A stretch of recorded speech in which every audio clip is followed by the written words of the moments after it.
বাড়িতে একটু কাজ ছিল বলে বাড়ি চলে গেলাম।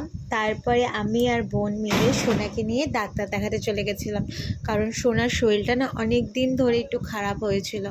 তাড়াতাড়ি করে আমরা ডাক্তার দেখিয়ে বাড়ি চলে আসলাম। ওকে দেখতেই পাচ্ছ, একদম পুরো একদম নেতিয়ে গেছে, ওর শরীরটা ভালো নেই। তারপরে ও বাড়ি ফাড়ি ঢুকে গেল, আমিও চলে গেলাম আবার ফ্ল্যাটে। তাই যাওয়ার সময় রাস্তায় ফুচকা দেখে তো আর লোভ সামলানো যায় না বলে একটু চুরমুর নিয়ে নিলাম। চুরমুর খেয়ে দিয়ে ভাবলাম রাতে আর খাবার ফাবার তো তেমন বানাবো না, একটু খাবারই অর্ডার করে দিই।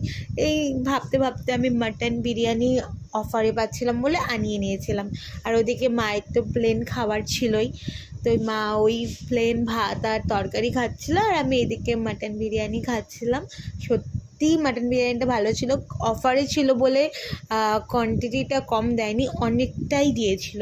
মোটামুটি দুজন খেতে পারবে। আমি খেয়ে উঠতে পারছিলাম না বলে মাকে একদম একটুখানি দিলাম, কারণ মা তো রিচ খাওয়া বারণ আবার। আর তো আমি রাত্রিটা কালকে ডিনারটা এই দিয়েই সারলাম। তো লাইক করো ভিডিওগুলোকে।